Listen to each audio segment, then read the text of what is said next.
नमस्कार, नक्षत्र दुनिया चैनल में आप सभी का हार्दिक स्वागत है। मित्रों, आज के वीडियो में हम शुक्र ग्रह से संबंधित 5 ज्योतिषी सूत्रों पर विचार करेंगे। 5 उदाहरणों के माध्यम से चीजों को सरल और आसान तरीके से समझेंगे। ये सूत्र आपको शुक्र ग्रह को समझने और शुक्र की दशा या अंतरदशा को समझने में मददगार होंगे।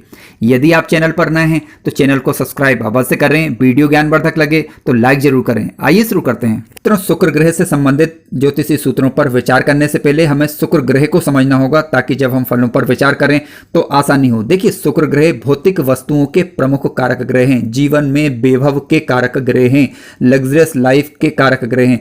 किसी भी प्रकार के हमारे शौक हों, चाहे वो आंतरिक हो या बाहरी हो, तो उनके लिए शुक्र ग्रह की स्थिति कुंडली में अनुकूल होना चाहिए। इसके अलावा वैवाहिक सुखों की प्राप्ति करनी हो, प्रेम प्रसंग इत्यादि में सफलताएं दर्ज करनी हो, तो शुक्र ग्रह कुंडली में अनुकूल होना जरूरी हो जाता है। बिना शुक्र ग्रह की अनुकूलता के इन क्षेत्रों में सफलता नहीं प्राप्त की जा सकती।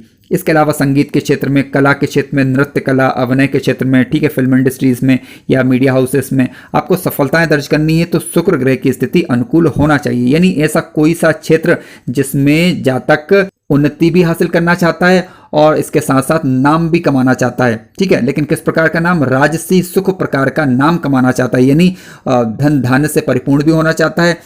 जातक चाहता है कि उसका नाम और रुतबा समाज के अंदर कायम रहे, ये भी चाहता है, ठीक है, और इसके अलावा अपने शौकों को भी पूरा करना चाहता है। तो शुक्र ग्रह की स्थिति अनुकूल होना चाहिए। अब कैसे पता चले कि शुक्र ग्रह की कुंडली में स्थिति अनुकूल है या नहीं? देखिए, शुक्र ग्रह किसी भी भाव के अंदर आपको बैठे मिले, वहां पर राशि देखिए। राशि कौन सी? राशि यदि मिले आपको वृषभ राशि यानी 2 नंबर की राशि, या तुला राशि यानी 7 नंबर की राशि, तो समझ लीजिए कि शुक्र ग्रह अपनी खुद की राशि में बैठे हुए हैं और अच्छा रिजल्ट देंगे। लेकिन फिर भी इनकी प्लेसमेंट जरूर देख लीजिए। केंद्र के घरों में, त्रिकोण के घरों में या लाभ या धन भाव के अंदर बैठे हैं तो अच्छा रिजल्ट ये समानता देंगे कारक लग्नों की कुंडली के अंदर। लेकिन यदि ये किसी भी भाव में बैठे मिल जाए, वहां पर राशि कंग आपको 6 लेखा मिल जाए, यानी कन्या राशि हो, ठीक है, तो कन्या राशि में 27 डिग्री तक ये नीच अवस्था के माने जाते हैं, यानी अच्छा रिजल्ट आपको नहीं देंगे। और यदि नीच के होकर 6वें, 8वें या 12वें भाव में बैठ जाए तो ज्यादा बुरा प्रभाव देंगे इनकी दशा या अंतरदशा के दौरान। लेकिन लग्न भी चेक कर लीजिए। देखिए, ये वृषभ लग्न में, तुला लग्न में, मिथुन लग्न में, कन्या लग्न, इसके अलावा मकर लग्न और कुंभ लग्न, इन लग्नों में कारक होते हैं। इसके अलावा मेष लग्न, वृश्चिक लग्न, कर्क लग्न, सिंह लग्न, धनु लग्न और मीन लग्न, इन लग्नों में शुक्र ग्रह कारक नहीं माने जाते। मित्रों, शुक्र ग्रह से संबंधित आज का पहला ज्योतिषी सूत्र इस प्रकार से है। शुक्र ग्रह यदि कुंडली के लाभ भाव के अंदर बैठ जाए तो जातक अथवा जातिका के जीवन में धनागमन अच्छा रहेगा, समाज में मान सम्मान और यश प्राप्त करेगा, सामाजिक स्तर जातक का या जातिका का अच्छा बना रहेगा। आइए इसे उदाहरण के द्वारा हम समझते हैं। देखिए, शुक्र ग्रह जब कुंडली के 11वें भाव के अंदर बैठते हैं, लेकिन ध्यान रखें मित्र क्षेत्रीय होकर, स्वराशि के होकर या उच्च राशि के होकर, तो ऐसी परिस्थिति में जब कभी भी शुक्र ग्रह की दशा या अंतरदशा जातक अथवा जातिका को आएगी तो समाज में ये मान सम्मान दिलवाएगी, धनागमन की स्थिति अच्छी बनी रहेगी। अब देखिए, किस दृष्टि से ये मान सम्मान दिलवाएगी, ये निर्भर करेगा कि शुक्र ग्रह किन भावों के कारक ग्रह बन रहे हैं। उन भावों से संबंधित चीजों में, अच्छी चीजों में लाभ जातक को या जातिका को शुक्र ग्रह की दशा या अंतरदशा के दौरान मिलता है। क्योंकि शुक्र धन भाव में बैठे हुए हैं तो सीधी सी बात है कि धन लाभ भी ये कराते हैं, यानी धन की स्थिति, वैभव की स्थिति समाज में अच्छी बनी रहेगी।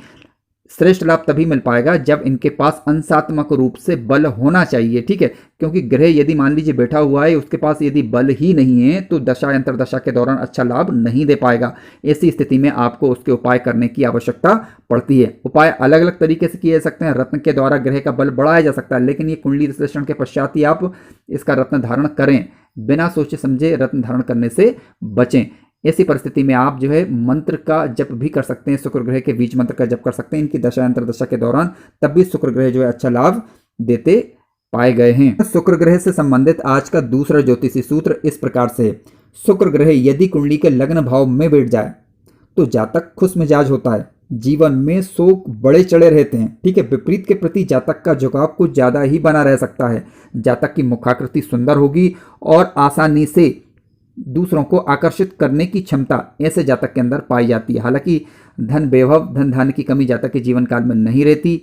जातक समाज में मान सम्मान भी अर्जित करेगा, लेकिन विशेष रूप से अपने धन वैभव के कारण अब देखिए, ज्ञान के कारण देखना हो तो आपको गुरु ग्रह की स्थिति चेक करनी होगी, लेकिन आज हम बात कर रहे हैं शुक्र ग्रह के विषय में। तो शुक्र ग्रह अपनी दशा या अंतरदशा के दौरान जातक को तरक्की देते हैं, लेकिन ये स्वराशि, मित्र राशि या उच्च राशि के होकर पर्याप्त अंश बल के साथ हो और अस्त के ना हो, वक्री ना हो। ठीक है, वक्री होंगे तो सुप्रभाव में जो है वो थोड़ी सी कमी आ जाती है। अब इनकी जब दशा अंतरदशा आएगी और दशा अंतरदशा के दौरान गोचर का साथ यदि मिल जाता है तो शुक्र ग्रह आपको काफी अच्छा रिजल्ट देंगे अपनी दशा अंतरदशा के दौरान। मित्रों, शुक्र ग्रह से संबंधित आज का तीसरा ज्योतिषी सूत्र इस प्रकार से। शुक्र ग्रह की दशा अविवाहितों के लिए भटकाने वाली, विपरीत के प्रति जातक का झुकाव अधिक रह सकता है, जबकि विवाहितों के लिए यदि शुक्र ग्रह की प्लेसमेंट शुभ हो, केंद्र यानी केंद्र या त्रिकोण के भावों के अंदर हो, तो जातक को जीवन काल में उन्नति दिलवाने वाली, वैभव प्रदान करने वाली होती है, यानी विवाह के पश्चात उसको उन्नति देने वाली होती है। आइए उदाहरण के द्वारा हम चीजों को सरल और आसान तरीके से समझ लेते हैं। मान लीजिए कि शुक्र ग्रह कुंडली के पंचम भाव के अंदर बैठ जाएं। ठीक है, अब पंचम भाव के अंदर बैठेंगे तो यहां से हम ज्ञान का विचार, शिक्षा का विचार करते हैं, प्रेम इत्यादि बातों को विचार करते हैं। अब देखिए, अविवाहित के जीवन में यदि शुक्र की दशा आती है तो क्या होगा कि जातक का झुकाव विपरीत के प्रति हो सकता है। जहां पर उसे पढ़ाई पर ध्यान देना चाहिए वहां वह श्रृंगार इत्यादि वस्तुओं पर ध्यान देगा। ठीक है, विपरीत के प्रति झुकाव जातक का रह सकता है, इस बात की संभावनाएं बनती हैं। अब मान लीजिए शुक्र ग्रह यदि कुंडली के सप्तम भाव के अंदर बैठते हैं, तब भी इसी प्रकार के सिचुएशंस ये क्रिएट करते हैं अविवाहितों के लिए। लेकिन विवाहित यदि हैं तो जातक को ये उन्नति दिलवाने वाली होती है, समाज में मान सम्मान, यश प्राप्त करेगा, धन वैभव की प्राप्ति जातक को होती है इनकी दशा या अंतरदशा के दौरान। लेकिन एक बात विशेष रूप से ध्यान देने वाली बात है कि शुक्र ग्रह की दशा या अंतरदशा जब आती है तो यदि जातक पढ़ाई कर रहा है, ठीक है, स्टडी कर रहा है, तो उसका ध्यान भटकाने वाली होती है। ठीक है, क्योंकि शुक्र ग्रह राजसी वस्तुओं के कारक होते हैं। लेकिन यदि विवाहित है तो ऐसी परिस्थिति में ये उन्नति प्रदायक होती है, वैवाहिक सुख अच्छा होता है ऐसे समय के दौरान। लेकिन मान लीजिए शुक्र ग्रह कुंडली के छठे भाव के अंदर, आठवें भाव के अंदर या 12वें भाव के अंदर बैठे हों।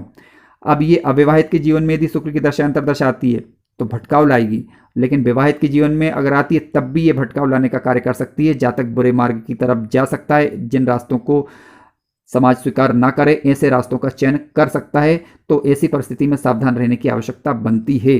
अब ध्यान रखें कि शुक्र ग्रह यदि स्वक्षेत्री या मित्र क्षेत्रीय होकर बैठे हैं तो बुरे प्रभाव ज़्यादा दिखाई नहीं देंगे, लेकिन यदि ये शत्रु क्षेत्रीय होकर बैठ गए और पीड़ित भी हो गए तो फिर बुरे प्रभावों की तीव्रता अधिक हो सकती है। किस मात्रा में रहेगी निर्भर करेगा कि अंशात्मक रूप से ग्रह के पास बल कितना है।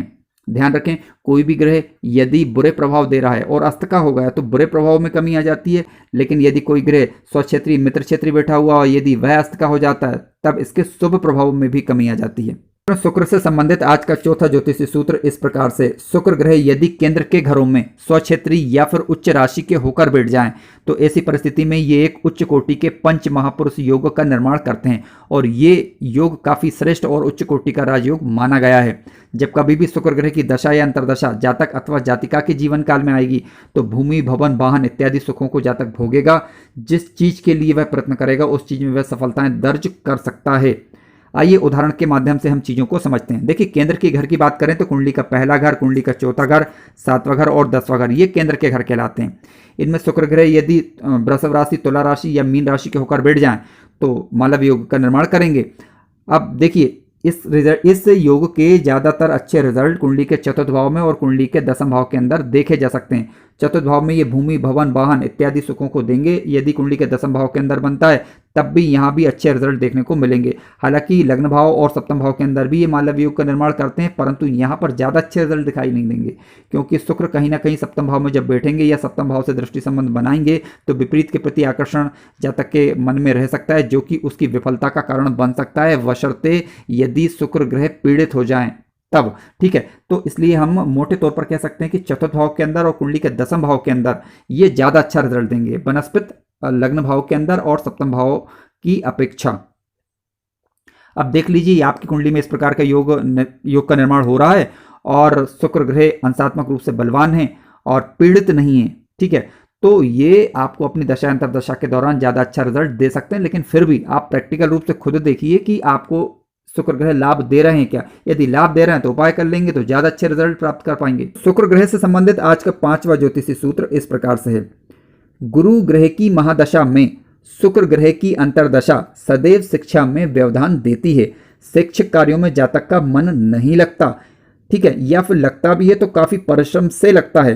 हाँ, लेकिन यदि कोई शिक्षा गुरु की महादशा के दौरान प्रारंभ हो गई है और उस जातक को यदि शुक्र की अंतर्दशा चल रही है तो शुक्र की अंतर्दशा में वह कार्य पूरा अवश्य हो जाता है। परंतु जातक यदि कोई नई शिक्षा प्रारंभ शुक्र की अंतर्दशा के दौरान, यानी गुरु की महादशा में जब शुक्र की अंतर्दशा चल रही हो तब प्रारंभ करे, तो जातक का मन बड़ी मुश्किल से लगता है, या कह सकते हैं कि उसमें सफलता की उम्मीद थोड़ी सी कम हो जाती है।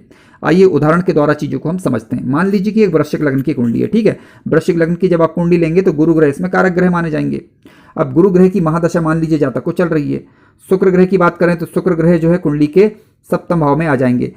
अब सप्तम भाव में यदि हैं तो वहां पर राशि का अंक होगा 2, यानी वृषभ राशि होगी। अब गुरु की दशा में जब शुक्र की अंतर्दशा आएगी तो जातक का जो मन रहेगा वह शिक्षा में नहीं लगेगा, यह मन उसका उछटेगा, उन चीजों से दूर भागेगा। लेकिन गुरु की महादशा के दौरान कोई शिक्षा प्रारंभ हो गई है और फिर शुक्र की दशा चालू हो गई है तो उस कार्य की पूर्ति शुक्र ग्रह की अंतर्दशा के दौरान जरूर हो जाया करती है। आप प्रैक्टिकल रूप से चेक करें, क्योंकि ये आजमाया हुआ है। आप प्रैक्टिकल रूप से खुद देखें और आपके जो भी विचार हों कमेंट्स के माध्यम से आप हमें बताने का प्रयास अवश्य करें, ताकि दूसरे दर्शक भी लाभान्वित हो सकें। मित्रों, कार्यक्रम ज्ञानवर्धक लगा हो तो लाइक जरूर करें, चैनल पर नए हो तो सब्सक्राइब भी करें। धन्यवाद।